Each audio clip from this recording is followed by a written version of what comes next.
दिग्वेश राठी, ये बंदा जब जब खेलता है तब तब चर्चाओं में रहता ही है।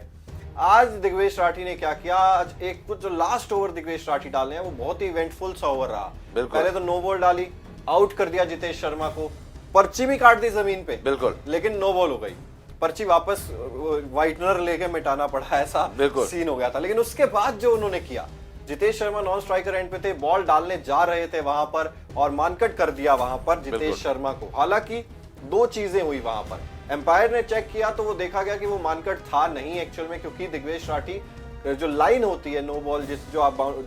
लाइन होती है उसको क्रॉस कर गए थे, और जब आप लाइन क्रॉस कर जाते हो उसके बाद वापस आके आप नहीं रन आउट कर सकते हो, ये रूल वो ऐसा कर दिया था, तो वो नॉट आउट ही था। वहीं दूसरी तरफ ऋषभ पंत ने भी उसको विड्रॉ कर लिया था, जिसके बाद जितेश शर्मा ने जाके जप्पी भी दी ऋषभ पंत को। लेकिन दिग्वेश राठी क्या करना चाहते हैं, वो पहला सीजन खेल रहा है बंदा, अभी अभी आया आईपीएल में, आगे बहुत लंबा करियर अगर वो देख रहे हैं तो क्या इस तरीके की चीजें उनके लिए सही हैं? यार देखो, मैं दिग्वेश को देखता हूँ, दिग्वेश राठी को मैं जो लगातार फॉलो कर रहा हूँ, देख रहा हूँ, तो दिमाग में बहुत सारी बातें आती हैं जो मैं बोलना नहीं चाहता हूँ, हार्श वर्ड्स हैं, लेकिन ये सारी चीजें जो होती है ना, ये बड़ी जो हरकतें कर रहे हैं, ये बड़ी लो लेवल की हरकत है। ये गली क्रिकेट में कर रहे हो तो ठीक है, आप इस लेवल पे आके पर्चियां काटना, फिर आपने मांग कटिंग कर दी और उसके बाद आपने वो ले लिया, आपको पता है ये आउट नहीं है, आपको तो पता था कि ये आउट नहीं है, फिर भी आपने अंपायर से बोल दिया हाँ जी आप ले लो, फिर क्लेम कर लिया था। हाँ, क्लेम कर लिया था, फिर ऋषभ ने क्लेम को वापस लिया, जो भी था। तो ये जो हरकतें ओवर द सीजन, पूरे 14 मैचेस में हमने देखा है, एक मैच में बैन भी हुए इस वजह से। तो मुझे लगता है कि इसको ना थोड़ा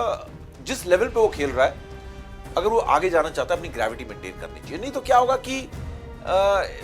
हमेशा डिसिप्लिन के मामले में फंसा रहेगा। सिलेक्टर्स भी पिक करने से डरेंगे, क्योंकि इंटरनेशनल मैच में अगर आप इंडिया के लिए खिलाओगे, अभी जो आप दिग्वेश को देख रहे हो ना, जितनी एग्रेशन या जितनी कई बार वो बदतमीजी या लाइन क्रॉस कर रहे हैं, अगर इनको इन सब के बावजूद आप जब इंटरनेशनल क्रिकेट खिला दोगे तो आप इनको कंट्रोल नहीं कर पाओगे, तो फिर आपको किसी बड़े मैच में किसी दिन मरवाएंगे, क्योंकि ऐसी हरकत कर देंगे कि मेन मैच में वो बैन हो जाएंगे। तो ऐसे में आपका सिलेक्शन भी नहीं हो पाएगा, नुकसान दिग्वेश का ही होगा। फिर वो हेटेड कैरेक्टर बन जाएंगे फैंस के बीच में, यार ये बदतमीज है बंदा ये, फिर हेटेड कैरेक्टर बनने में कोई फायदा नहीं है, फिर आप पे प्रेशर आता है। तो मुझे लगता है दिग्वेश को एज अ क्रिकेटर ये समझना होगा कि मैं जिस लेवल पे खेल रहा हूँ उस लेवल की ग्रेविटी जो है वो मेंटेन करूँ मैं, थोड़ी वो चीज़ है बेसिकली। बातें तो गुस्सा तो मुझे बहुत आता है, बहुत सारी मूल जुलूल बातें मैं कर देता हूँ, लेकिन ऑफ द रिकॉर्ड बातें करता हूँ ऐसे, लेकिन उसको सुधरने की जरूरत है। बिल्कुल। और यहाँ पर अजमेर सिंह जी कह रहे हैं पंत ने जितेश को नॉट आउट देकर एहसान कर दिया, आरसीबी आप क्या कहेंगे? नहीं, देखिए जी,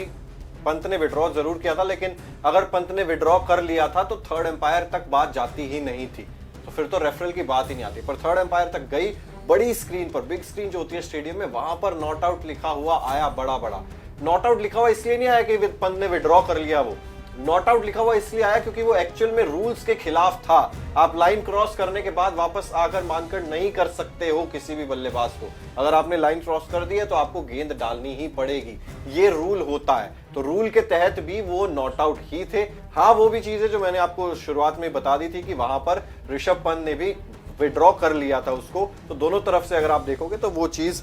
नजर आई थी यहाँ पर। क्रिकेट की हर बड़ी खबर, हर बड़े अपडेट और लाइव डिस्कशन के लिए जुड़िए मेरे साथ सिर्फ India TV cricket YouTube channel पर।